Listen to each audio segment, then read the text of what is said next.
nabiyya ba'da Sayyidina Muhammadin wa ala alihi wa sahbihi wa man wala wa la hawla wa la quwwata illa billah. Amma ba'du. Dewan Hakim yang arif lagi bijaksana dan hadirin yang berbahagia, menurut David Stillman, generasi Z adalah nama generasi yang lahir dalam rentang tahun 1995 sampai dengan 2012. Kerap juga disebut iGeneration, generasi net atau generasi internet. Teknologi yang semakin canggih memberi dampak yang sangat luas di seluruh belahan bumi, tak terkecuali Indonesia. Teknologi informasi misalnya dapat berupa media pembentukan akhlak terpuji atau al-akhlakul karimah dan dekadensi moral atau al-akhlakul mazmumah, khususnya bagi generasi muda. Kini masyarakat menilai Gen Z sedang mengalami krisis moral dan etika. Sejalan dengan hal ini, Menteri Koordinator Bidang Pembangunan Manusia dan Kebudayaan periode 2019-2024, Muhadjir Effendi, menilai bahwa Gen Z sekarang cenderung berpikir logis namun mengabaikan etika. Berita tentang seks bebas dan kematian akibat miras dan narkoba sudah hampir setiap hari memenuhi halaman media sosial. Berbagai platform media sosial telah menjadi lahan yang subur dan sangat terbuka bagi merebaknya konten-konten amoral generasi. Kita menjerit prihatin melihat generasi muda kita yang telah jauh dari nilai-nilai Al-Quran. Oleh karena itu, pada kesempatan yang penuh ukhuwah ini, izinkanlah kami menyampaikan syarah Al-Quran dengan judul Membangun Jati Diri Bangsa dengan konsep pendidikan karakter berbasis Al-Quran. Sebagai rujukan, marilah kita dengarkan firman Allah Subhanahu wa Ta'ala dalam surah Shad ayat 29 sebagai berikut.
Al-Mahali dan Syekh Jalaluddin As-Suyuti dalam tafsir Al-Jalalain menjelaskan bahwa kata yadabbaru dalam ayat ini mengandung perintah untuk mendalami nilai-nilai yang terkandung di dalam Al-Quran.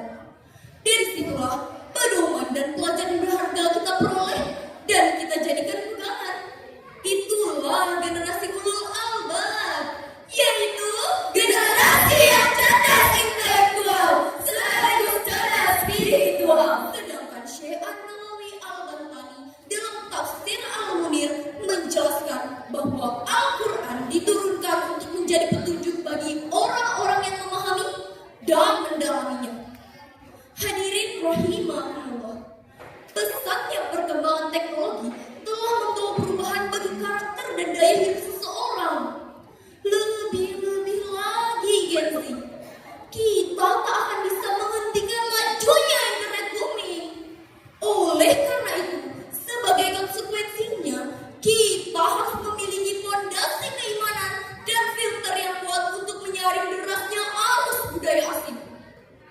Tidak dapat dipungkiri bahwa degradasi moral terjadi karena kian lemahnya fungsi agama di kalangan mayoritas masyarakat dan masifnya proses sekularisasi di berbagai bidang kehidupan yang membuat agama hanya sebatas agama ritual sekaligus identitas di atas kertas yang tak berpengaruh apa-apa. Ditambah lagi dengan atmosfer kehidupan hedonistis dan individualis yang makin memperburuk etika Gen Z. Alhasil, lemahnya akhlak dan kurangnya adab melahirkan generasi berkepribadian sempurna. Hadirin, sekencang apapun angin tidak akan dapat menumbangkan pohon yang memiliki akar menghunjam ke bumi. Sayyidina Ali bin Abi Thalib radhiyallahu anhu berkata, angin kencang yang menerpa bukanlah untuk menggoyang pohon, melainkan untuk menguji sejauh mana kekuatan akarnya.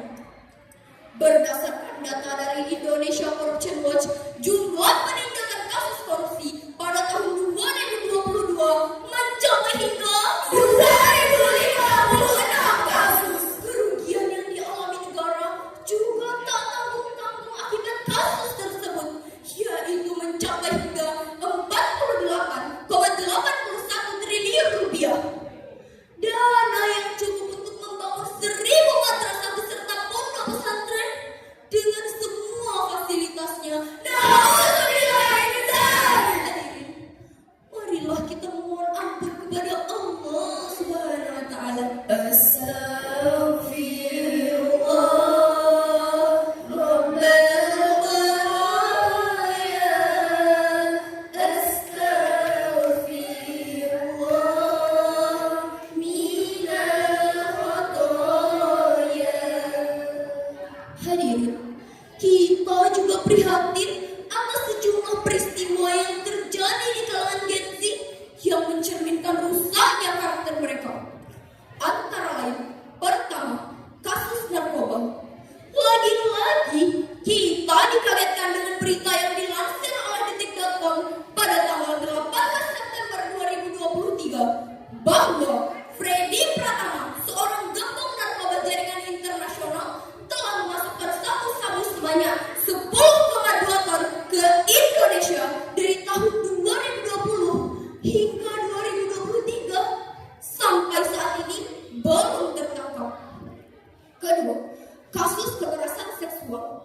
Menteri Pemberdayaan Perempuan dan Perlindungan Anak mencatat sebanyak 21.241 anak yang menjadi korban kekerasan pada tahun 2022.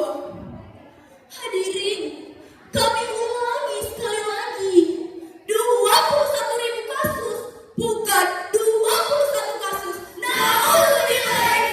Hadirin, marilah kita belajar dari sejarah Cina. Siapa yang tak mengenal tembok Cina, salah satu situs keajaiban dunia yang telah banyak melewati generasi dan zaman. Cina zaman kuno yang pada saat itu ingin hidup dalam kondisi aman, mereka membangun tembok Cina yang sangat besar untuk melindungi negaranya. Memang, selama beberapa kali perang, tembok Cina tak mampu ditembus oleh musuh. Tetapi, setelah sekian ratus tahun kemudian, tembok Cina berhasil ditembus oleh musuh hanya dengan cara menyogok penjaga temboknya. Cina pada saat itu hanya disibukkan dengan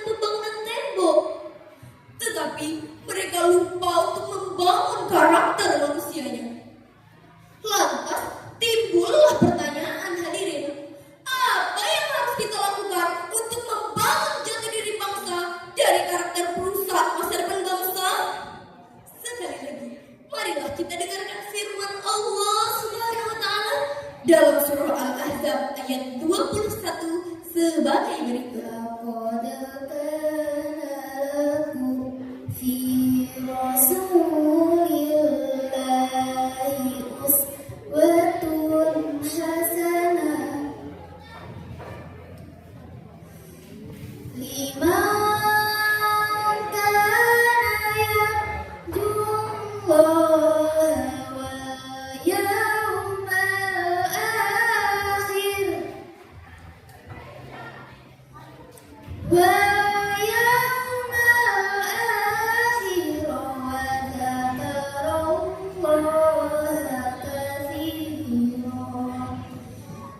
واليوم الآخر وذكر الله كثيرا صدق الله العظيم.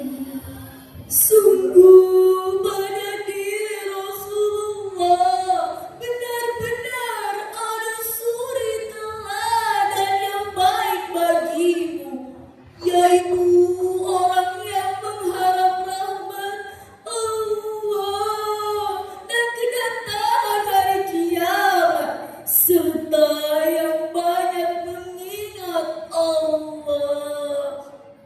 Maha benar Allah dengan segala firman-Nya. Sahabat syarih Al-Quran yang berbahagia, Muhammad Quraisyah dalam tafsir Al-Misbah menjelaskan bahwa Rasulullah Sallallahu Alaihi Wasallam adalah teladan yang baik bagi umat manusia.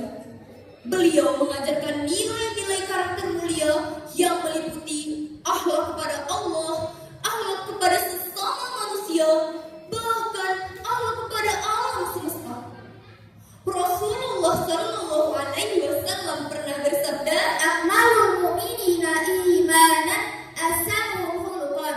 Rawahu Tirmidzi. orang mukmin yang paling sempurna imannya adalah yang terbaik akhlaknya. Hadis riwayat Imam At-Tirmizi. Hadirin, pada kesempatan ini kami akan mengajak hadirin untuk melantunkan salam kepada Nabi Muhammad, sang penerima wahyu Al-Quran. Salatullahi wassalam ala man uhiyal Quran. Salatullahi wassalam ala man uhiyal Quran wa ahli baitihil kiram wa sahbihi dawil Quran wa ahli baitihil kiram wa sahbihi dawil Quran.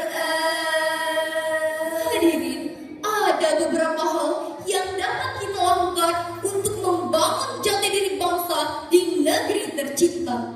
Antara lain, pertama, menanamkan nilai-nilai Al-Quran agar masyarakat kita aktif dalam mengkaji dan mengamalkannya di dalam kehidupan sehari-hari.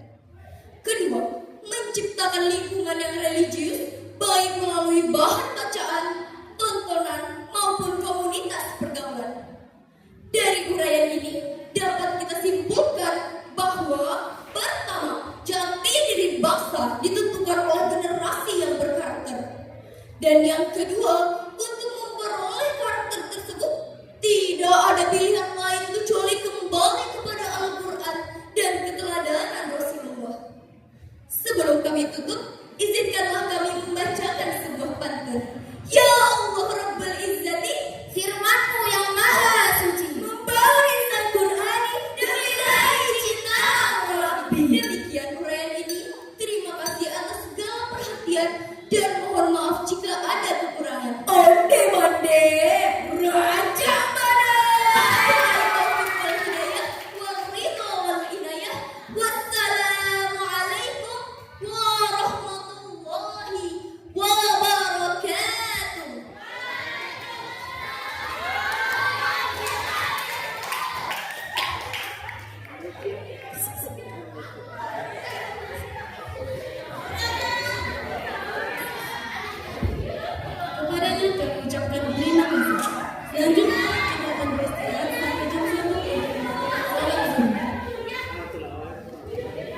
Kita break dulu, jam 1 kita mulai lagi ya Bapak Ibu. Ada nggak ya? Biasa ada ya? Iya. Kepoi lagi menurut belakang.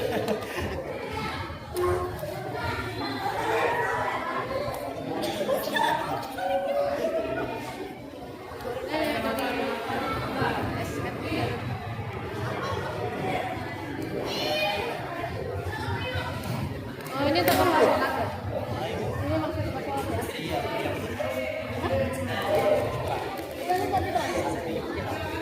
Oh, jadi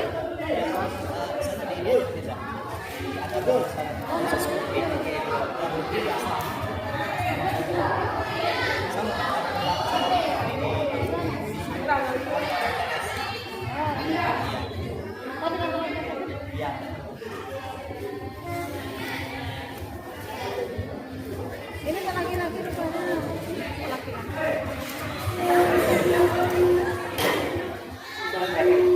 Ini bukan laki-laki. Yang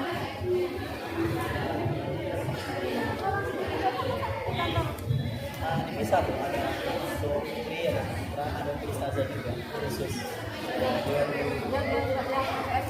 Di ruangan fokus.